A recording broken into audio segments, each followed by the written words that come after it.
কেউ আর ফলো করবে না, আমাকে জাতীয় বেঈমান বলবেন বলেন, তারপরও আমি বিশ্বাস করি আমি জননেত্রী শেখ হাসিনাকে শেষ পর্যন্ত আমি চেষ্টা করব তার সাথে থাকার, এবং আমি কোনোভাবেই জামাত বিএনপির এই ক্ষমতায়, এই দুর্নীতিগ্রস্ত এইরকম একটা ক্ষমতায় আসার জন্য বাধা দেওয়ার জন্য যা যা করা লাগে আমি করব। সাধারণ ছাত্ররা যদি আমাদেরকে বিদায় করে দেয় দিক, কিন্তু সাধারণ ছাত্ররা এই ধরনের নেতৃত্ব তৈরি করে এই ক্ষমতায় আসুক, আমি তো ওয়েলকাম জানাই, আমি তো এদেরই প্রতিনিধি আমি মনে করি। কিন্তু এরা তো জানে না, এরা আবেগ প্রবণ কইরা কোথায় দেশটারে নিয়ে যাচ্ছে। কালকে যদি শেখ হাসিনা যদি না থাকে, পরশুদিন কি আপনি তারেক জিয়ার আইনে দিবেন?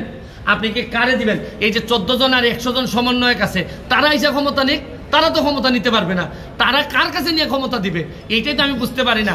তারা ক্ষমতাটা নিয়ে কার কাছে দিবে ক্ষমতা বলুক যে আমি অমুকটা দিব। 14 জন বা 150 জন সমন্বয়ক যারা আছে, যারা দাবি করতেছে যে তারা এই দেশটারে রাষ্ট্রের সংস্কার করতে চায়, তাহলে তারা এসে বলুক তারা